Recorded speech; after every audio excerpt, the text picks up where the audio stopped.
ಆತ್ಮೀಯ ಎಲ್ಲ ಸ್ಪರ್ಧಾ ಮಿತ್ರ ನಮಸ್ಕಾರ. ICS ಸ್ಪರ್ಧಾತ್ಮಕ ಪರೀಕ್ಷಾ ತರಬೇತಿ ಕೇಂದ್ರಕ್ಕೆ ತಮ್ಮೆಲ್ಲರಿಗೂ ಆತ್ಮೀಯವಾದಂಥ ಸ್ವಾಗತವನ್ನು ಕೋರ್ತಾ ಇರ್ತೀನಿ. ಸ್ನೇಹಿತರೆ, ಈ ಒಂದು ನಮ್ಮ ICS ಸ್ಪರ್ಧಾತ್ಮಕ ಪರೀಕ್ಷಾ ತರಬೇತಿ ಸಂಸ್ಥೆಯಲ್ಲಿ ಶೀಘ್ರದಲ್ಲೇ SSCಗೆ ಸಂಬಂಧಪಟ್ಟಂಥ ಹೊಸ ಬ್ಯಾಚ್ಗಳು ಪ್ರಾರಂಭ ಆಗ್ತಾ ಇದ್ದಾವೆ.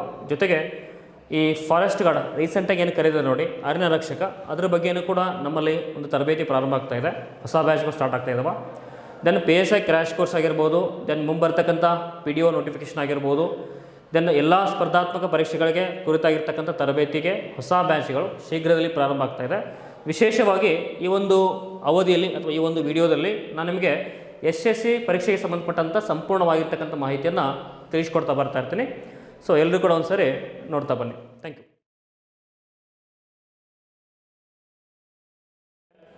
ಇವತ್ತಿನ ಈ ಒಂದು ಅವಧಿಯಲ್ಲಿ ಕೇಂದ್ರ ಸರ್ಕಾರದ ವತಿಯಿಂದ ಇತ್ತೀಚೆಗೆ ಒಂದು ನೋಟಿಫಿಕೇಷನ್ ಆಗಿರ್ತಕ್ಕಂತಹ ಅತಿ ದೊಡ್ಡ ಒಂದು ಹುದ್ದೆಗಳನ್ನು ಕೂಡ ಕರೆದಿದ್ದಾರೆ. ಅದು SSC GD ಅಂತ ಹೇಳ್ತೀವಿ. ಆ SSC GD ಪರೀಕ್ಷೆ ಬಗ್ಗೆ ಸಂಪೂರ್ಣವಾಗಿರ್ತಕ್ಕಂಥ ಮಾಹಿತಿಯನ್ನು ಇವತ್ತಿನ ಈ ಒಂದು ವಿಡಿಯೋದಲ್ಲಿ ನಾನು ನಿಮಗೆ ತಿಳಿಸ್ಕೊಡ್ತಾ ಇರ್ತೀನಿ.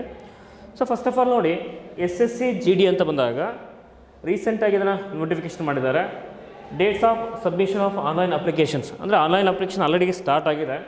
24/11/2023 ಲಾಸ್ಟ್ ಡೇಟ್ ಎಷ್ಟು ಕೊಟ್ಟಿದ್ದಾನೆ ಅಂತಂದರೆ 31/12/2023 ಅಂತ ಕೊಟ್ಟಿದ್ದಾನೆ. ಅಂದರೆ ಈ ಒಂದು 2023ನೇ ವರ್ಷ ಇದೆ ನೋಡಿ, ಆ 2023ನೇ ವರ್ಷದ ಕೊನೆಯ ದಿನ 31ನೇ ತಾರೀಕಿನಿದೆಯಲ್ಲ, ಅಲ್ಲಿವರೆಗೂ ಕೂಡ ಡೇಟ್ ಆಫ್ ಅಪ್ಲಿಕೇಶನನ್ನು ಸಬ್ಮಿಷನ್ ಮಾಡಲಿಕ್ಕೆ ನಿಮಗೆ ಟೈಮನ್ನೇ ಕೊಟ್ಟಿದ್ದಾರೆ. ದೆನ್ ಆನ್ಲೈನ್ ಪೇಮೆಂಟ್ ಮಾಡಲಿಕ್ಕೆ ಕೂಡ ಒಂದಿನ ಎಕ್ಸ್ಟೆನ್ಷನ್ ಕೊಟ್ಟಿದ್ದಾರೆ. 1/1/2024 ಅಂತ ಕೊಟ್ಟಿದ್ದಾರೆ. ಅಪ್ಲಿಕೇಶನ್ ಹಾಕಲಿಕ್ಕೆ ನಿಮಗೆ ಲಾಸ್ಟ್ ಡೇಟು 31/12/2023. ಬಟ್ ಆನ್ಲೈನ್ ಒಂದು ಪೇಮೆಂಟ್ ಮಾಡಲಿಕ್ಕೆ ಟೈಮ್ ಎಷ್ಟು ಕೊಟ್ಟಿದ್ದಾರೆ, 1/1/2024 ಅಂತ ಹೇಳ್ತಾ ಇರ್ತೀವಿ. ಅದೇ ಥರ dates of window for application for correction and online payment of correction changes. ಅಂದರೆ ನೀವೇನಾದರೂ ಅಪ್ಲಿಕೇಶನ್ ಒಳಗಡೆ ಮಿಸ್ಟೇಕ್ಸನ್ನು ಮಾಡಿದಿರಿ ಅಂತಂದರೆ, ಸಪೋಸಲ್ಲಿ ಡೇಟ್ ಆಫ್ ಬರ್ತ್ ಇರ್ಬೋದು, ನಿಮ್ಮ ಹೆಸರಾಗಿರ್ಬೋದು, ದೆನ್ ನಿಮ್ಮ ನೇಟಿವ್ ಪ್ಲೇಸ್ ಆಗಿರ್ಬೋದು, ದೆನ್ ನಿಮ್ಮ ಆಧಾರ್ ನಂಬರ್ ಆಗಿರ್ಬೋದು, ಇಂತಹವುಗಳನ್ನು ತಿದ್ದುಪಡಿ ಮಾಡಲಿಕ್ಕಂತಾನೆ ಮತ್ತೆ ನಿಮಗೆ ಒಂದು 3 ದಿನಗಳ ಕಾಲ ಡೇಟನ್ನು ಎಕ್ಸ್ಟೆಂಡ್ ಮಾಡಿದ್ದಾರೆ. ಅದು ಎಷ್ಟಪ್ಪ ಅಂತಂದ್ರೆ ನೋಡಿ, 4/1/2024ರಿಂದ 6/1/2024ರವರೆಗೆ, ಅಂದರೆ 3 ದಿನಗಳ ಕಾಲ ನಿಮ್ಗೆ ಏನು ಮಾಡಿದ್ದಾರೆ, ನಿಮ್ಮ ಅಪ್ಲಿಕೇಶನ್ ಹಾಕುವಂಥ ಟೈಮಲ್ಲಿ ಏನಾದರೂ ಅಲ್ಲಿ ಮಿಸ್ಟೇಕ್ಸನ್ನು ಮಾಡಿದ್ರಿ ಅಂತಂದರೆ ಅದನ್ನು ಕರೆಕ್ಷನ್ ಮಾಡಲಿಕ್ಕೋಸ್ಕರ ಮತ್ತೆ ನಿಮಗೆ ಟೈಮನ್ನು ಕೊಟ್ಟಿದ್ದಾರೆ.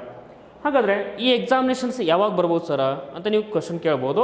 ನೋಡಿ, ಅವರೇ ಹೇಳಿದರೆ ಇಲ್ಲಿ scheduled of computer based examination tentatively February March 2024 ಅಂತ ಕೊಟ್ಟಿದ್ದಾರೆ. ಅಂದರೆ ನಿಮ್ಮ ಪರೀಕ್ಷೆ, ದಟ್ ಮೀನ್ಸ್ ಈ ಒಂದು ಎಕ್ಸಾಮನ್ನು ನೀವು ಕ್ಲಿಯರ್ ಮಾಡಲಿಕ್ಕೆ ನಿಮಗೆ ಅವಧಿ ಎಷ್ಟು ಸಿಗುತ್ತಪ್ಪ ಅಂತಂದರೆ ಒಂದು 2ರಿಂದ 3 ತಿಂಗಳ ಟೈಮ್ ಇದೆ. ಆ 2ರಿಂದ 3 ತಿಂಗಳ ಟೈಮಲ್ಲಿ ಕರೆಕ್ಟಾಗಿ ನೀವು ಸ್ಟಡಿ ಮಾಡಿದಿರಿ ಅಂತಂದ್ರೆ ಈ ಒಂದು ಎಕ್ಸಾಮ್ಸನ್ನು ಕ್ಲಿಯರ್ ಮಾಡಿಕೊಂಡು ಆರಾಮಾಗಿ ಗೌರ್ಮೆಂಟನ್ನು ಅಪಾಯಿಂಟ್ಮೆಂಟ್ ಆಗ್ಬೋದು.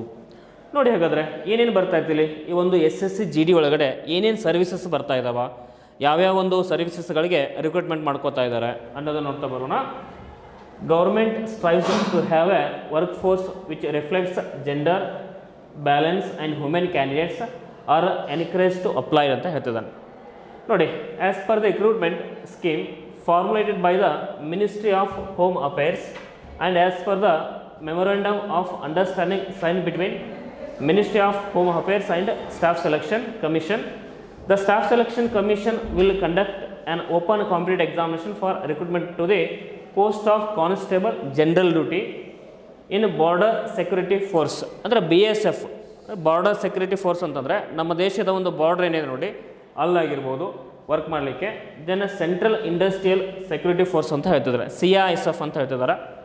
Then central reserve police force, CRPF ಅಂತ ಬರ್ತದೆ.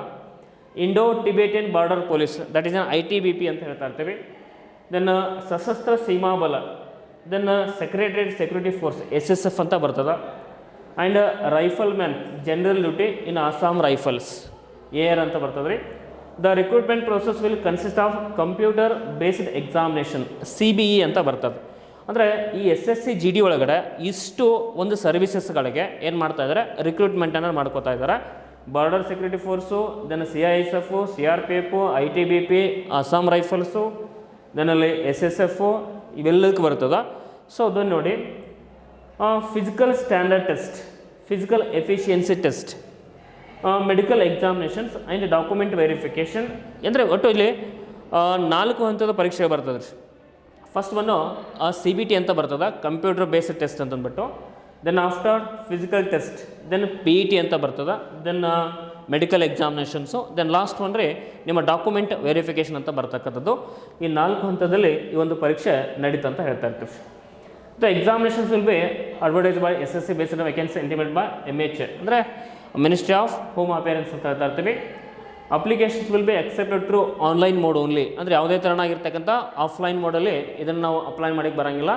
ಕೇವಲ ಏನು ಮಾಡ್ಬೋದು ನಾವಲ್ಲಿ ಆನ್ಲೈನ್ ಮೋಡಲ್ಲಿ ಮಾತ್ರ ಅಪ್ಲೈ ಮಾಡ್ತಾ ಇರ್ತೀವಿ. Then computer based examinations will be conducted by the commission in languages. ಯಾವ್ಯಾವ ಲ್ಯಾಂಗ್ವೇಜಲ್ಲಿ ಈ ಎಕ್ಸಾಮನ್ನು ಬರೀಬೋದು ನೋಡಿ. ಕೆಲವರಿಗೆ ನಮ್ಮ ಕರ್ನಾಟಕದಲ್ಲಿರ್ತಕ್ಕಂಥ ವಿದ್ಯಾರ್ಥಿಗಳು ಬಹಳ ಒಂದು SSC ಅಂತಂದರೆ ಸೆಂಟ್ರಲ್ ಗೌರ್ಮೆಂಟ್ ಎಕ್ಸಾಮು, ಅಲ್ಲಿ ಇಂಗ್ಲೀಷ್ ಇರ್ತದ, ನಮ್ಗೆ ಅರ್ಥ ಆಗಂಗಿಲ್ಲ, ನಾವು ಪಾಸ್ ಮಾಡ್ಲಿಕ್ಕೆ ಆಗ್ತದ ಆಗಲ್ವಾ ಅಂತ ಒಂದು ಡೌಟ್ ಇರ್ತದೆ. ಬಟ್ ಅಂಥ ಹೆದರ್ಕೊಳ್ಳುವಂಥ ಅವಶ್ಯಕತೆ ಇಲ್ಲ. ಯಾಕಂತಂದ್ರೆ ಈ ಒಂದು ಎಕ್ಸಾಮ್ ನಿಮಗೆ 13 ಲ್ಯಾಂಗ್ವೇಜಸಲ್ಲಿ ಕೊಡ್ತಾ ಇದ್ದಾರೆ. 13 ಲ್ಯಾಂಗ್ವೇಜಸ್ ಅಂತಂದರೆ ನೋಡಿ, ಇಂಗ್ಲೀಷಲ್ಲೂ ಇದೆ, ಹಿಂದಿ ಇದೆ, then other 13 region language including ಕನ್ನಡನೂ ಇದೆ. ಕನ್ನಡದಲ್ಲೂ ಸಹ ನೀವು ಈ ಎಕ್ಸಾಮನ್ನು ಬರೀಬಹುದು. ಸೊ ಅಲ್ಲಿ ಇಂಗ್ಲೀಷು ಹಿಂದಿ ಹೆದರುವಂಥ ಅವಶ್ಯಕತೆ ಇಲ್ಲ, ಕನ್ನಡದಲ್ಲೂ ಸಹ ಈ ಒಂದು ಎಕ್ಸಾಮ್ನ ನೀವು ಕ್ಲಿಯರ್ ಮಾಡ್ಬೋದು. ದೆನ್ ಅಸ್ಸಾಮೀಸ್, ಬೆಂಗಾಲಿ ನೋಡಿ ಯಾವ್ಯಾವ ಒಂದು ಭಾಷೆಗಳಂತ ಬಂದಾಗ ಗುಜರಾತಿ ಭಾಷೆ ಇದೆ, ಕನ್ನಡ ಇದೆ ರೀ, ಕೊಂಕಣಿ, ಮಲಯಾಳಂ, ಮಣಿಪುರಿ, ಮರಾಠಿ, ಒಡಿಯಾ, ಪಂಜಾಬಿ, ತಮಿಳ್, ತೆಲುಗು ಆ್ಯಂಡ್ ಉರ್ದು. ಇಷ್ಟು ಭಾಷೆಗಳಲ್ಲಿ ನೀವೇನು ಮಾಡ್ಬೋದು, ಈ ಒಂದು ಎಕ್ಸಾಮ್ಸನ್ನು ಬರೀಬಹುದು. ಸೊ ಅಲ್ಲಿ ಇಂಗ್ಲೀಷು ಹಿಂದಿ ಅಂತ ಹೆದರುವಂಥ ಅವಶ್ಯಕತೆ ಇಲ್ಲ, ನೆನ್ಪಿಡ್ಬೋದು. ನೆಕ್ಸ್ಟಲ್ಲಿ ಫಿಸಿಕಲ್ ಸ್ಟ್ಯಾಂಡರ್ಡ್ ಟೆಸ್ಟ್ ಅಂತ ಬರ್ತದೆ, PST. ಏನಿದೆ ಸರ್ ಹಾಗಾದ್ರೆ ಅಂತಂದರೆ ಫಿಸಿಕಲ್ ಎಫಿಷಿಯನ್ಸಿ ಟೆಸ್ಟ್ ಅಂತ ಬರ್ತದೆ, PET ಅಂತ ಬರ್ತದೆ. ದೆನ್ ಮೆಡಿಕಲ್ ಎಕ್ಸಾಮಿನೇಷನ್ DME ಅಂತ ಬರ್ತದೆ ರೀ, ರಿವ್ಯೂ ಮೆಡಿಕಲ್ ಎಕ್ಸಾಮಿನೇಷನ್ RME ಅಂತ ಬರ್ತದೆ. ಸೊ ಇವೆಲ್ಲವೂ ಅಲ್ಲಿ ನೀವು ಒಂದೊಂದೇ ಕ್ಲಿಯರ್ ಮಾಡ್ಕೊತ ಹೋದೆ ಅಂದರೆ ಲಾಸ್ಟ್ ಯಾವ್ದು ಬರ್ತದೆ ಹೇಳಿ, that is on document verification ಅಂತ ಕರಿತಾ ಇರ್ತೀವಿ ನೋಡಿ. Collection of required eligibility certificates documents from the candidates and their verification will be carried out at the time of detail medical examinations by the CAPF ಅಂತ ಬರ್ತದೆ.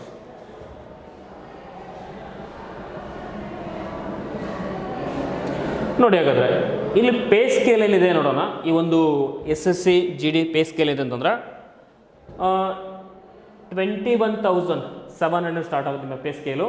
Up to ಎಲ್ಲಿವರೆಗೆ ಅಂತಂದರೆ 69,100 ಅಂತ ಹೇಳ್ತಾರೆ. ಅದು ಹಾಗೆ ಇನ್ಕ್ರೀಸ್ ಹಾಕೊಂತ ಹೋಗ್ತಿರ್ತಾರೆ. ನಿಮಗೆ ಅದ್ರ ಮತ್ತೆ ಬೇರೆ ಬೇರೆ ಆ್ಯಡ್ ಆಗ್ತಾರಲ್ಲ, HRA ದೆನ್ DA ಅವೆಲ್ಲ ಆ್ಯಡ್ ಆಗ್ತಕ್ಕಂಥದ್ದು. ಸೊ ಬಟ್ ಪೇ ಸ್ಕೇಲ್ ಅಂದರೆ 20,700 ಟು 69,100 ಅಂತ ಹೇಳ್ತಿರ್ತಾರೆ. ಸೊ ವೇಕೆನ್ಸೀಸ್ ಎಷ್ಟಿದಾವೆ ಸರ್ ಅಂತ ನೋಡ್ತಾ ಬರೋಣ ನೋಡಿ. ವೇಕೆನ್ಸೀಸು BSF ಅಲ್ಲಿ ಮೇಲ್ ಕ್ಯಾಂಡಿಡೇಟ್ಸ್, BSF ಅಲ್ಲಿ ಮೇಲ್ ಕ್ಯಾಂಡಿಡೇಟ್ಸು SCಗೆ 735 ಕೊಟ್ಟಿದ್ದಾರೆ, ST 467 ಕೊಟ್ಟಿದ್ದಾರೆ, OBC 1028 ಕೊಟ್ಟಿದ್ದಾರೆ, EWS ಅಂದರೆ ಎಕನಾಮಿಕ್ ವೀಕರ್ ಸೈಡ್ ಅಂತ ಹೇಳ್ತಿರ್ತೀವಿ. ದೆನ್ ಅದರ್ಸ್ ಬರತಕ್ಕಂಥದ್ದು ಟೋಟಲಿ 5,211 ಯಾವುದಕ್ಕೆ BSF ಇದೆ.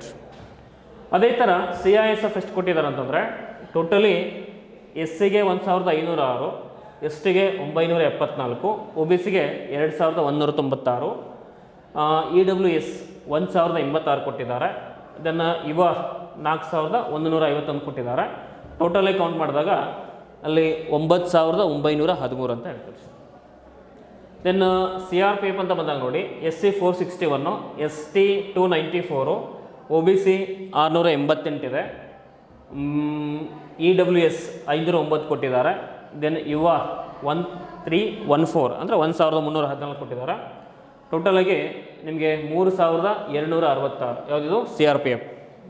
SSB ಸಶಸ್ತ್ರ ಸೀಮಾಬಲ ಅಂತ ಏನು ಬರ್ತದೆ ನೋಡಿ, ಅಲ್ಲಿ ನಿಮಗೆ SCಗೆ 103 ಪೋಸ್ಟ್ ಇದಾವೆ, STಗೆ 45 ಪೋಸ್ಟ್ ಇದಾವೆ ರೀ, OBCಗೆ 125 ಕೊಟ್ಟಿದ್ದಾರೆ, EWS 94 ಕೊಟ್ಟಿದ್ದಾರೆ, ದೆನ್ ಯುವ 226 ಕೊಟ್ಟಿದ್ದಾರೆ. ಟೋಟಲಿ 593 ಅಂತ ಹೇಳ್ತೀವಿ. ITBP 380, ST 380, ST 306, OBC 523 ಕೊಟ್ಟಿದ್ದಾರೆ, EWS 285 ಕೊಟ್ಟಿದ್ದಾರೆ. Then UR that is on 1,200 ಇದೆ. ಟೋಟಲ್ ಇಲ್ಲೂ ಅಷ್ಟೇ 2,694 ಕೊಟ್ಟಿದ್ದಾರೆ. ದೆನ್ AR 116 SC ಇದೆ, ಅಸ್ಸಾಂ ರೈಫಲ್ಸು, STಗೆ 252 ಇದೆ, OBC 156 ಇದೆ, EWS 235 ಕೊಟ್ಟಿದ್ದಾರೆ, ಯು ಆರ್ 689 ಕೊಟ್ಟಿದ್ದಾರೆ. ಟೋಟಲಿ 1448 ಅಂತ ಕೊಟ್ಟಿದ್ದಾರೆ. ಎಸ್ ಎಸ್ ಎಫ್ ನೋಡಿ 33 ಎಸ್ ಸಿಗಿದೆ, 16 ಎಸ್ ಟಿ ಕೊಟ್ಟಿದ್ದಾರೆ, ಒ ಬಿ ಸಿ 60 ಕೊಟ್ಟಿದ್ದಾರೆ, ಇ ಡಬ್ಲ್ಯೂ ಎಸ್ 23 ಕೊಟ್ಟಿದ್ದಾರೆ, ಯು ಆರ್ 90 ಕೊಟ್ಟಿದ್ದಾರೆ. ಟೋಟಲಿ 222 ಅಂತ ಹೇಳಿದ್ದಾರೆ.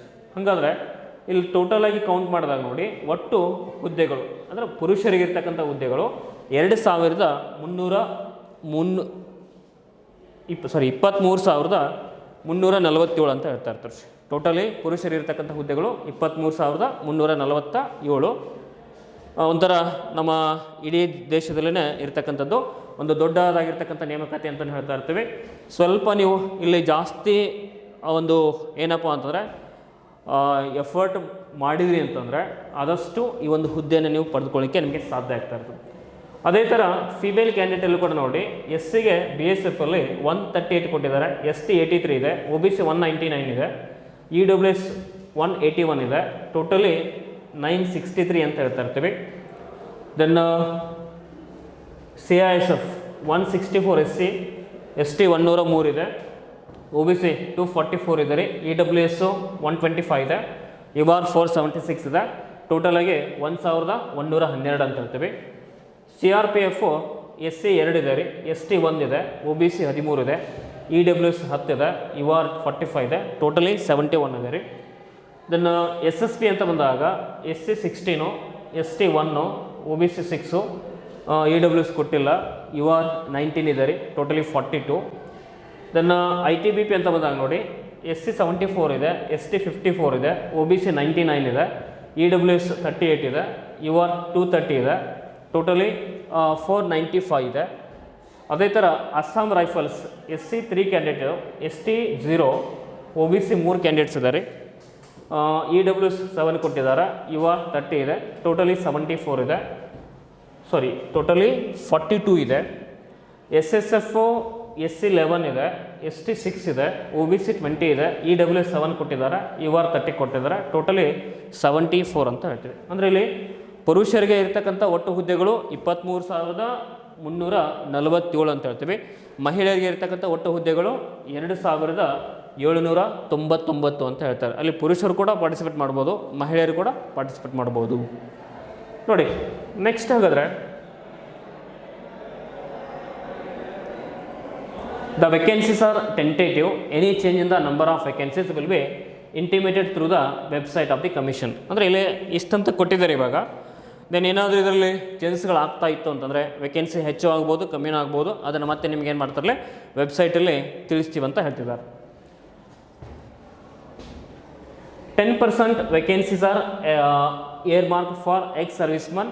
If suitable ASM candidates are not available, vacancies reserved for ASM will be filled by non-ASM candidates of respective categories ಅಂತ ಹೇಳ್ತದೆ. ಅಂದರೆ ಇಲ್ಲಿ ಎಕ್ಸ್ ಸರ್ವಿಸ್ಮನ್ಸ್ ಲೈಕ್ ಆರ್ಮಿದಲ್ಲಿ ವರ್ಕ್ ಮಾಡಿಬಿಟ್ಟು ಈಗೇನೋ ನಿವೃತ್ತಿಯನ್ನು ಹೊಂದಿರ್ತಾರೆ ನೋಡಿ, ಅಂಥವ್ರಿಗೆ ಕೂಡ ಇಲ್ಲಿ ಅಪ್ಲೈ ಮಾಡಲಿಕ್ಕೆ ಅವಕಾಶ ಇದೆ.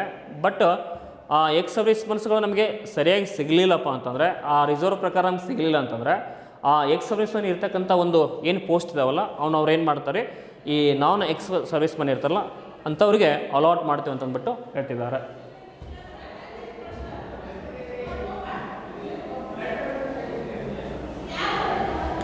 Candidates selected for appointment are liable to serve anywhere India. ಅಂದರೆ ಅಪಾಯಿಂಟ್ಮೆಂಟ್ ಆಗಿರ್ತಕ್ಕಂಥವ್ರು ನಮ್ಮ ಇಂಡಿಯಾದಲ್ಲಿ ಎಲ್ಲಿ ಬೇಕಾದರೂ ಕೂಡ ಏನು ಮಾಡ್ಬೋದು, ಅವರು ವರ್ಕ್ ಮಾಡಲಿಕ್ಕೆ ತಯಾರಿರಬೇಕಂತದ್ದು. ನೋಡಿ, as the vacancies in CAPFS have been earmarked states UT-wise candidates are required to submit domicile permanent residential certificate of the state, then UT indicated by them in the online application form at the time of DMA documents verification, failing which their candidate will be cancelled forthwith and they will not be allowed to appear in the detailed medical examinations. If a candidate produces a domicile permanent resident certificate issued by state other than the state mentioned in his her application, he or she shall not be allowed to change state at the time of document verification and his candidate shall be cancelled straight away. Therefore, candidate should fill the application form very carefully. ಅಂದರೆ ಇಲ್ಲಿ ಆ ಅಪ್ಲಿಕೇಶನ್ಸನ್ನು fill ಮಾಡಬೇಕಾದ್ರೆ state mention ಮಾಡೋದಾಗಿರ್ಬೋದು, union territory ಇದ್ರೆ ಅಂದರೆ ಅದನ್ನು mention ಮಾಡಬೇಕಾದ್ರಾಗಿರ್ಬೋದು, ನಿಮ್ಮ domestic certificate already ಇದೆಯಾ ಅಥವಾ ಇಲ್ವಾ ಅವನ್ನೆಲ್ಲ ಮೊದಲೇ ಕರೆಕ್ಟಾಗಿ ನೀವೇನು ಮಾಡಬೇಕಂದ್ರೆ ನೋಡ್ಕೊಂಡ್ಬಿಟ್ಟು ಎಲ್ಲ ಸರಿಯಾಗಿತ್ತು ಅಂತಂದ್ರೆ ಮಾತ್ರ ಏನು ಮಾಡಿ ನೀವಲ್ಲಿ ಅಪ್ಲಿಕೇಶನಲ್ಲಿ ಕರೆಕ್ಟಾಗಿ ಮೆನ್ಷನ್ ಮಾಡಿ. ಇಲ್ಲಪ್ಪ ಅಂದರೆ ಸ್ವಲ್ಪ ಏನಾದರೂ ನಿಮಗೆ ಹೆಚ್ಚು ಕಡಿಮೆ ಆಯಿತು ಅಂತಂದ್ರೆ ನಿಮ್ಮನ್ನು ಅವರು ರಿಜೆಕ್ಟ್ ಅಂತ ಮಾಡ್ತಿರ್ತಾರೆ. ಓಕೆ ನೋಡಿ, nationality citizenship candidate must be citizen of India. Vacancies in CAPF are state UT area wise, hence a candidate must submit domicile PRC against ಈ ಸ್ಟೇಟ್ ಬಾರ್ UT.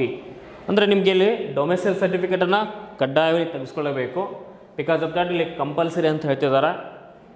ಅದನ್ನು ಏಜ್ ಲಿಮಿಟ್ ಎಷ್ಟಿದೆ sir ಇದನ್ನು apply ಮಾಡಲಿಕ್ಕೆ ಅಂತ ನಿಮಗೆ ಕೇಳ್ಬೋದು. Age limit ಎಷ್ಟಿದೆ ಅಂತಂದ್ರೆ ನೋಡಿ, ಜನರಲ್ ಆಗಿ 18 to 23 ಇಯರ್ಸ್ ಅಂದರೆ 18 ವರ್ಷದಿಂದ 23 ವರ್ಷ ಇರ್ತಕ್ಕಂಥವ್ರು ಇದನ್ನೇನು ಮಾಡ್ಬೋದು, ಅಪ್ಲೈ ಮಾಡ್ಬೋದು. As on 1/1/2024 2024 candidates should not have been Born earlier than 2/1/2001 2001 2ನೇ ತಾರೀಕು 1ನೇ ತಿಂಗಳಿನ ಹಿಂದಿನ ಅಂಥವ್ರು ಹಾಕಲಿಕ್ಕೆ ಬರೋಂಗಿಲ್ಲ ರೀ. ಅದಕ್ಕಿಂತ ನೆಕ್ಸ್ಟು ಆ್ಯಂಡ್ ಲೇಟರ್ ದ್ಯಾನ್ 1/1/2006 ಅಂದರೆ 2000 ಈ ಕಡೆಯಿಂದ ಹುಟ್ಟಿದ ಇರ್ತಕ್ಕಂಥವ್ರು ಇದನ್ನ ಅಪ್ಲೈ ಮಾಡ್ಲಿಕ್ಕೆ ಬರೋಂಗಿಲ್ಲ.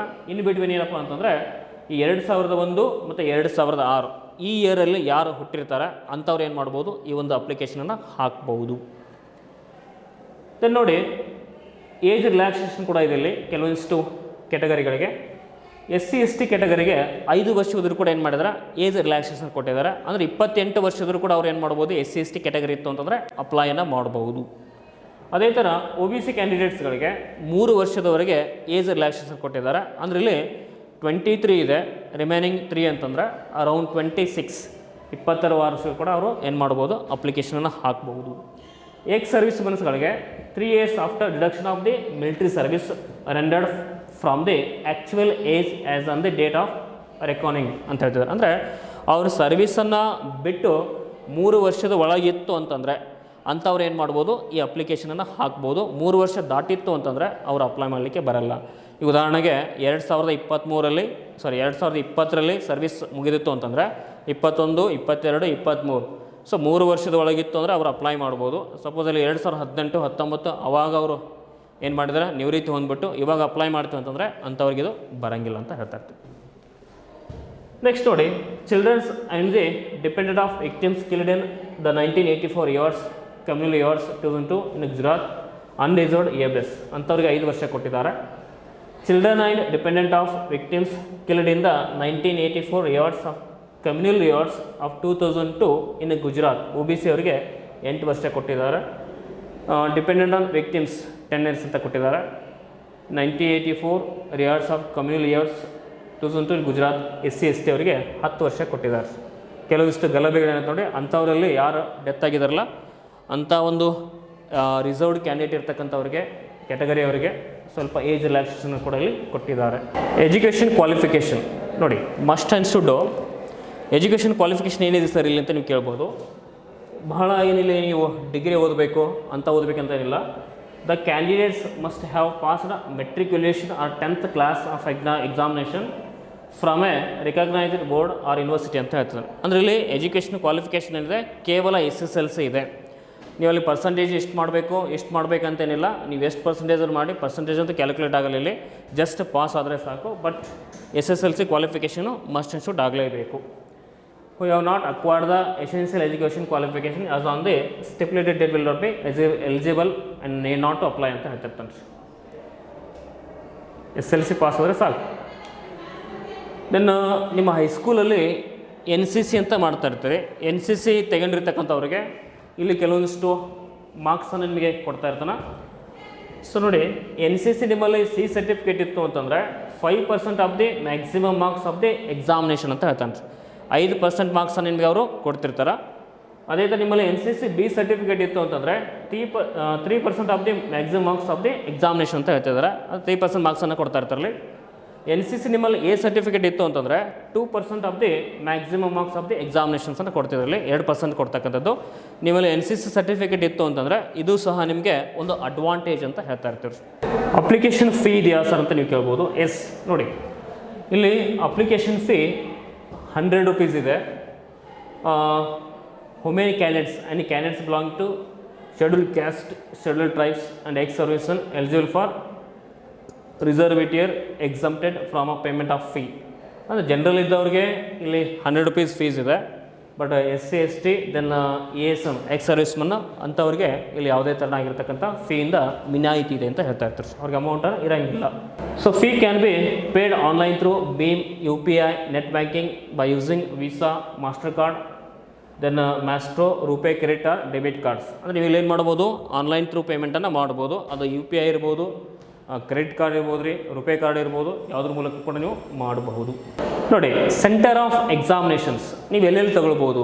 ಸೆಂಟರ್ ಆಫ್ ಎಕ್ಸಾಮಿನೇಷನ್ಸನ್ನು ನಮ್ಮ ಕರ್ನಾಟಕದಲ್ಲಿ ಎಕ್ಸಾಮ್ ಸೆಂಟರ್ಸ್ ಎಲ್ಲೆಲ್ಲಿ ಬರ್ತಾವೆ ಸರ ಅಂತ ನೀವು ನೋಡ್ಬೋದು.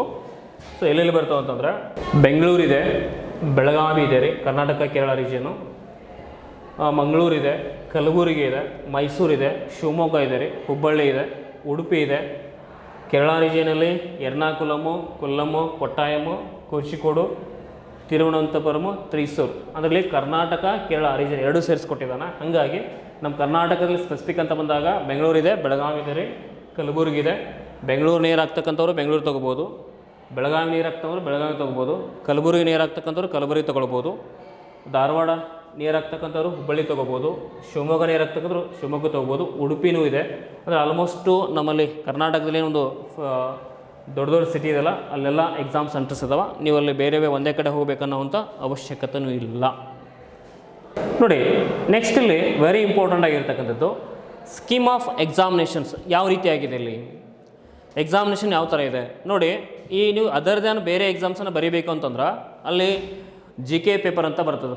ಲೈಕ್ ಪೊಲೀಸ್ ಎಕ್ಸಾಮ್ಸ್ ಸ್ಟೇಟ್ ಗೌರ್ಮೆಂಟಿಗೆ ಬರೀಬೇಕಂತಂದರೆ GK ಪೇಪರಲ್ಲಿ ನೀವು ಹಿಸ್ಟ್ರಿ ಓದ್ಬೋದು, ಎಕನಾಮಿಕ್ಸ್ ಓದಬೇಕು, ಜಾಗ್ರಫಿ ಓದಬೇಕು, ಸೈನ್ಸ್ ಓದ್ಕೋಬೇಕು, ಕರೆಂಟ್ ಅಫೇರ್ಸ್ ಓದ್ಕೋಬೇಕು, ಮೆಂಟಲ್ ಓದ್ಕೋಬೇಕು. ಬಟ್ ಇಲ್ಲಿ ಆ ಥರ ಇಲ್ಲ. ಜಸ್ಟ್ 4 ಸಬ್ಜೆಕ್ಟನ್ನು ನೀವು ಕರೆಕ್ಟಾಗಿ ಒಂದು 3 ತಿಂಗಳು ಸ್ಟಡಿ ಮಾಡಿದ್ರೆ ಆರಾಮಾಗಿ ಸೆಂಟ್ರಲ್ ಗೌರ್ಮೆಂಟಲ್ಲಿ ಜಾಬನ್ನು ತೊಗೋತಾ ಇರ್ತೀರಿ. 4 ಸಬ್ಜೆಕ್ಟ್ ಯಾವ್ಯಾವ ಸರ ನೋಡಿ. ಒಂದು ಜನರಲ್ ಇಂಟೆಲಿಜೆನ್ಸ್ ಆ್ಯಂಡ್ ರೀಸನಿಂಗ್ ಅಂತ ಬರ್ತದೆ.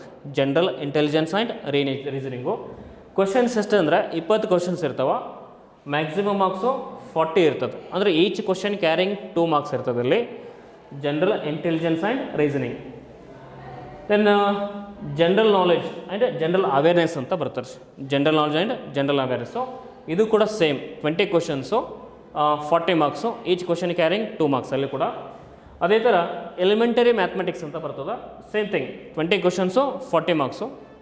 Then English bar Hindi 20 questions again same 40 marks. Each question carrying ಇಲ್ಲಿ ಕೂಡ 2 ಮಾರ್ಕ್ಸ್ ರೀ. ನೋಡಿ, ಟೋಟಲಿ 80 ಕ್ವಶನ್ಸ್ ಅದ. 80 ಕ್ವಶನ್ಸ್ ಅಂದರೆ 80 × 2 160 ಆಗ್ತದ. So 160 marks. ಟೈಮ್ ಡ್ಯೂರೇಷನ್ ಎಷ್ಟಪ್ಪ ಅಂತಂದರೆ ಜಸ್ಟ್ 1 ಅವರ್ ಇರ್ತದೆ. 1 ಅವರು 80 ಕ್ವಶನ್ಸನ್ನು ನೀವು ಏನು ಮಾಡುವ ಅಟೆಂಡ್ ಮಾಡಬೇಕು. ಬಹಳ ಸಿಂಪಲ್ ಇದೆಯಲ್ಲ. ಯಾಕಂದರೆ ನಮ್ಮ ಕರ್ನಾಟಕ ಸ್ಟೇಟಲ್ಲಿ ನೀವು ಬರೀಬೇಕು ಅಂತಂದ್ರೆ ಅಲ್ಲಿ ಒಂದು 7-8 ಸಬ್ಜೆಕ್ಟನ್ನು ಓದಬೇಕಾಗುತ್ತೆ. 8 ಸಬ್ಜೆಕ್ಟ್ ಓದಬೇಕು. ಬಟ್ ಇಲ್ಲಿ ಕೇವಲ 4 ಸಬ್ಜೆಕ್ಟ್ ಇರುತ್ತೆ. ಸೊ 4 ಸಬ್ಜೆಕ್ಟನ್ನು ನೀವು ಸರಿಯಾಗಿ ಓದ್ಕೊಂಡ್ರೆ ಆರಾಮಾಗಿ ನೀವೇನು ಮಾಡ್ಬೋದು, ಸೆಂಟ್ರಲ್ ಗೌರ್ಮೆಂಟಲ್ಲಿ ಒಂದು ಜಾಬನ್ನು ತಗೋತಾ ಇರ್ತೀರಿ. ಸಿಕ್ತಿ ಮಾಡಿ ಇಲ್ಲಿ ಕೋರ್ಸಸ್ ಕೊಟ್ಟಿದ್ದಾರೆ ನೋಡಿ ಏನೇನಿದೆ ಅಂತಂದ್ಬಿಟ್ಟು. General intelligence and reasoning, analytical aptitude and ability to observe and distinguish pattern will be tested through the questions principally of non-verbal type. This component may include questions on analogous similarities and differences, spatial visualization, spatial orientation, visual memory, discrimination, observation, relationship concepts, arithmetical reasoning and figural classification, arithmetic number series, non-verbal series, coding and decoding. ಬಹಳಷ್ಟು easy ಇರ್ತದೆ ರೀ. ಇದೇನಂತ difficult ಇರೋಂಗಿಲ್ಲ, ಇದು ಮಾಡ್ಕೋಬೋದು. General knowledge and general awareness ಇಲ್ಲಿ ಏನು ಕೊಡ್ತಿದೆ ನೋಡಿ. General awareness of the environment around him, ನಮ್ಮ ಸುತ್ತಮುತ್ತಲು ಏನಾಗ್ತದೆ ಅದ್ರ ಬಗ್ಗೆ ಇರ್ಬೋದು. Questions will also be design to test knowledge of current events, current affairs ಬಗ್ಗೆ ಬರ್ತದೆ. Such matters of every day observations and experience in their scientific aspects as may expected of any educated person. The test will also include questions related to India and its neighboring countries, especially pertaining of sports ಬಗ್ಗೆ ಕೇಳ್ತಾನೆ ನಿಮಗೆ. History ಬಗ್ಗೆ ಇದೆ ರೀ, culture, geography, economic scene, general polity, Indian constitution and scientific research. These questions will be such that they do not require a special study of any discipline ಅಂತ ಹೇಳ್ತಿರ್ತಾನೆ. Next ನೋಡಿ, elementary mathematics ಅಂತಂದರೆ this paper will include questions on problems relating to number systems, computation of whole numbers, decimals and fractions and relationship between numbers, fundamental arithmetical operations, percentages, ratio and proportion, averages, interest, profit and loss, discount, mensuration, time and distance, ratio and time, time and work. So ಇದು ಕೂಡ ಅಂತ ನಿಮಗೆ difficult ಅನ್ಸಂಗಿಲ್ಲ, very easy ಇರ್ತದೆ ರೀ, ಒಂಥರ ಭಾಳ SLC ಮಟ್ಟದ ಒಂದು ಪರೀಕ್ಷೆ ಇರ್ತಕ್ಕಂಥದ್ದು. ದೆನ್ ಇಂಗ್ಲೀಷ್ ಒಳಗಡೆ candidates ability to understand basic English Hindi and basic comprehension bit be tested ಅಂತ ಹೇಳ್ತಿರ್ತಾನೆ. ನೋಡಿ 4 ಸಬ್ಜೆಕ್ಟು ಸರಿಯಾಗಿ ನೀವು ಒಂದು 3 ತಿಂಗಳು ಸ್ಟಡಿ ಮಾಡಿದ್ರೆ ಆರಾಮಾಗಿ ಇಡೀ 60 ವರ್ಷದ ಲೈಫನ್ನು ಕಳೀಬೋದು. ದೆನ್ ಫಿಸಿಕಲ್ ಸ್ಟ್ಯಾಂಡರ್ಡ್ ಟೆಸ್ಟ್ ಯಾವ ರೀತಿ ಇರ್ತದೆ ನೋಡೋಣ ಇಲ್ಲಿ. Physical standard test physical efficiencies test ಅಂತ ಬಂದು candidates have to clear the race within the following time limits. Males ಪುರುಷರಿಗೆ 5 ಕಿಲೋಮೀಟರು ಎಷ್ಟು ಕೊಡ್ತಾನೆ ಟೈಮಿಂಗನ್ನು 24 ಮಿನಿಟ್ಸ್ ಕೊಟ್ಟಿದ್ದಾನೆ. 24 ಮಿನಿಟ್ಸಲ್ಲಿ 5 ಕಿಲೋಮೀಟ್ರ್ ನೀವೇನು ಮಾಡಬೇಕು, ರನ್ ಮಾಡಬೇಕು. ದೆನ್ ಫಿಮೇಲ್ ಕ್ಯಾಂಡಿಡೇಟ್ಸ್ಗಳಿಗೆ 1.6 ಕಿಲೋಮೀಟರ್ಸ್ನ 8.5 ನಿಮಿಷದಲ್ಲಿ ನೀವೇನು ಮಾಡಬೇಕು, ರೀಚ್ ಮಾಡಬೇಕಾಗ್ತದೆ. ಬಹಳ ಈಸಿ ಇದೆ. ಆಲ್ಮೋಸ್ಟ್ SLC ನೀವು 8 ನಿಮಿಷ ಬೇಕಾಗಿಲ್ಲ ನಿಮಗೆ, ಆರಾಮಾಗಿ ಒಂದು 7 ನಿಮಿಷ 6 ನಿಮಿಷದಲ್ಲಿ ರೀಚ್ ಆಗ್ತಾ ಇರ್ತೀರಿ. ಇಲ್ಲಿ 24 ನಿಮಿಷ ಬೇಕಾಗಿಲ್ಲ ನಿಮಗೆ 5 ಕಿಲೋಮೀಟ್ರ್ ಹೋಗಲಿಕ್ಕೆ, ಜಸ್ಟ್ ಒಂದು 15 ನಿಮಿಷದಲ್ಲಿ ಹೋಗ್ತಾ ಇರ್ತಾರೆ ಆರಾಮಾಗಿ. 1.6 ಕಿಲೋಮೀಟರ್ 7 ಮಿನಿಟ್ಸ್ ರೇಸ್ ಅಂದರೆ ಏನು, ರನ್ನಿಂಗ್ ರೇಸಲ್ಲಿ ಇಲ್ಲಿ 800 ಮೀಟರ್ಸ್ ರನ್ನಿಂಗ್ ಇರುತ್ತೆ ನಿಮಗೆ, ಇದನ್ನು 5 ನಿಮಿಷದಲ್ಲಿ ನೀವು ಕ್ಲಿಯರ್ ಮಾಡಬೇಕಾಗ್ತದೆ.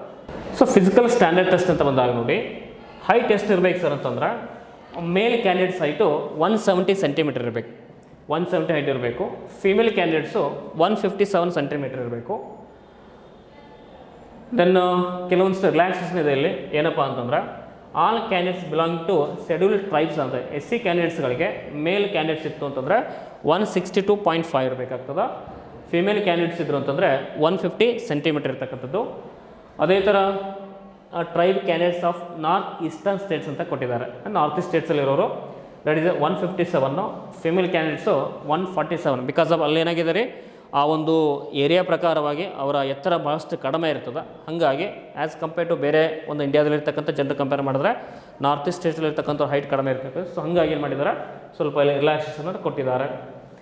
Then all scheduled tribe candidates of left wing extreme affected districts 160, 147 males 160 ಕೊಟ್ಟಿದ್ದಾರೆ, ಫಿಮೇಲ್ 147 ಕೊಟ್ಟಿದ್ದಾರೆ. Then in categories of Garhwals, Dogras, Marathas and cadets belong to the states UTs of Assam, Himachal Pradesh, Jammu and Kashmir and Ladakh 165, 155 ಕೊಟ್ಟಿದ್ದಾರೆ. So just ಕೆಲವೊಂದಿಷ್ಟು relaxation ಇದೆ ನಿಮಗೆ ನೋಡ್ಕೋಬೇಕಾಗ್ತದೆ. Then chest ಎಷ್ಟು ಇರಬೇಕು ಅಂತಂದ್ರೆ, male candidate should have following standard chest measurement. Unexpanded ಇದ್ದಾಗ 80 centimetre ಇರಬೇಕು. Minimum expansion 5 centimetre, ಇದೊಂದು ಆರಾಮ್ ಬರ್ತದೆ. ಕೆಲವೊಂದಿಷ್ಟು ಕ್ಯಾಂಡಿಡೇಟ್ಸ್ಗೆ ಇಲ್ಲಿ ಏನಿದೆ ಅಂದರೆ ಎಕ್ಸ್ಪ್ಯಾಂಡೆಡ್ ಇದೆ ಅಂದರೆ ಸ್ವಲ್ಪ ರಿಲ್ಯಾಕ್ಸೇಷನ್ ಕೊಟ್ಟಿದ್ದಾರೆ.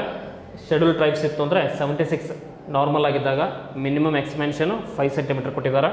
ವೇಟ್ ಎಷ್ಟು ಬೇಕು ಅಂತಂದರೆ proportion of to height and age of medical standards, ಅಂದರೆ ಅವನ ಹೈಟ್ ಎಷ್ಟು ಇದೆಯಲ್ಲ, ಹೈಟು ಮತ್ತು ಅವನ ಒಂದು ಏಜ್ ವಯಸ್ಸು ಅದರ ಬೇಸಿಸ್ ಮೇಲೆ ಇರಬೇಕಂತ ಹೇಳ್ತಿರ್ತಾರೆ. ದೆನ್ ಮೋಡ್ ಆಫ್ ಸೆಲೆಕ್ಷನ್ ನೋಡಿ, very important. The recruitment process will consist of computer based examination, physical standard test, physical efficiency test, then medical examinations and document verification. ಇಲ್ಲಿ candidate scoring following cutoff marks without adding bonus marks to NC certificate holders will be considered eligible for shortlisting to the next stage, that is PST or PET.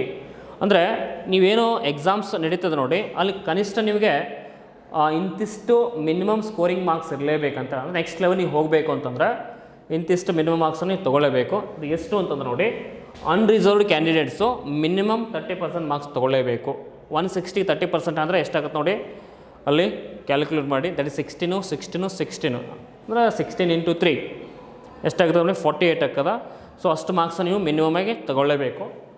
OBC candidates ಇತ್ತು ಅಂತಂದರೆ ಮತ್ತು EWS candidates ಇದ್ದರು ಅಂತಂದರೆ 25% minimum marks ತೊಗೊಳ್ಳೇಬೇಕು. All other categories ಇತ್ತು ಅಂತಂದರೆ ಅಲ್ಲಿ 20% minimum ಮಾರ್ಕ್ಸನ್ನು ತೊಗೊಳ್ಳೇಬೇಕು. ಅಂದರೆ ಮಾತ್ರ ನಿಮ್ಮನ್ನ ನೆಕ್ಸ್ಟ್ ಲೆವೆಲ್ಗೆ ಅವರು ಸೆಲೆಕ್ಟ್ ಮಾಡ್ತಾರೆ. ಇಲ್ಲಪ್ಪ ಅಂತಂದರೆ ನೆಕ್ಸ್ಟ್ ಲೆವೆಲ್ ನಿಮಗೆ ಸೆಲೆಕ್ಟ್ ಮಾಡೋಂಗಿಲ್ಲ. ಸೊ ನಿಮ್ಗೆ ಆಗಲೇ ಹೇಳಿದಾಗ ಯಾವ್ಯಾವ ಅಂತ ನೋಡಿ, BSF, CISF, CRPF, SSB, ITBP, Assam ರೈಫಲ್ಸು, SSF. SSC ಪರೀಕ್ಷೆ ಕುರಿತಾಗಿರ್ತಕ್ಕಂಥ ಒಂದು ನೋಟಿಫಿಕೇಷನ್ನ ಸಂಪೂರ್ಣ ಮಾಹಿತಿ ನಿಮಗೆ ತಿಳಿಸ್ಕೊಟ್ಟಿದ್ದೇನೆ. ಆದಷ್ಟು ಬೇಗನೆ ಅಪ್ಲೈ ಮಾಡಿ, ಯಾಕಂದರೆ ಅವಕಾಶಗಳು ಮತ್ತೆ ಮತ್ತೆ ನಿಮಗೆ ಸಿಗೋಂಗಿಲ್ಲ. ನಮ್ಮ ICS ಸ್ಪರ್ಧಾತ್ಮಕ ತರಬೇತಿ ಸಂಸ್ಥೆಯಲ್ಲಿ ಶೀಘ್ರದಲ್ಲೇ ನಾವು SSC ಸ್ಪೆಷಲಿ GDಗೆ ಸಂಬಂಧಪಟ್ಟಂಥ ಮತ್ತು ಈ ಫಾರೆಸ್ಟ್ ಗಾರ್ಡ್ ಅರಣ್ಯ ಒಂದು ಪಾಲಕ ಅರಣ್ಯ ರಕ್ಷಕನಿದೆ ನೋಡಿ, ಅದಕ್ಕೆ ಸಂಬಂಧಪಟ್ಟಂತಹ ಹೊಸ ಬ್ಯಾಚ್ಗಳನ್ನು ಪ್ರಾರಂಭ ಮಾಡ್ತಾಯಿದ್ದೀವಿ. ಆಸಕ್ತ ಒಂದು ಅಭ್ಯರ್ಥಿಗಳು ನಮ್ಮ ಸಂಸ್ಥೆಗೆ ಒಂದು ಸಾರಿ ನೀವು ಭೇಟಿ ನೀಡಿ ನಮ್ಮಲ್ಲಿರ್ತಕ್ಕಂಥ ಎಲ್ಲ ಒಂದು ಫೆಸಿಲಿಟೀಸ್ಗಳನ್ನು ಮತ್ತು ತರಗತಿಗಳನ್ನು ಒಂದು ಸಾರಿ ಸರಿಯಾಗಿ ನೋಡ್ಕೊಂಡ್ಬಿಟ್ಟು, ಸೊ ಆ ತರಗತಿಗಳಿಗೆ ನೀವು ಅಟೆಂಡ್ ಆದರೆ ಒಂದು ಉನ್ನತವಾಗಿರ್ತಕ್ಕಂಥ ತರಬೇತಿಯನ್ನು ನೀವು ಇಲ್ಲಿ ಪಡಲಿಕ್ಕೆ ಸಾಧ್ಯ ಆಗ್ತಾ ಇರ್ತದೆ. ಹಾಗಾಗಿ ಸೊ ಶೀಘ್ರದಲ್ಲೇ ನಾವೇನು ಮಾಡ್ತಾಯಿರ್ತೀವಿ, ಹೊಸ ರೀತಿಯಾಗಿ ಹೊಸ ಬ್ಯಾಚಸ್ಗಳನ್ನು ಪ್ರಾರಂಭ ಮಾಡ್ತಾಯಿದ್ದೀವಿ. ಅದು PSI ಬ್ಯಾಚಸ್ ಆಗಿರ್ಬೋದು, ದೆನ್ SSC ಆಗಿರ್ಬೋದು ರೀ, ದೆನ್ ಫಾರೆಸ್ಟ್ ಗಾರ್ಡ್ ಆಗಿರ್ಬೋದು.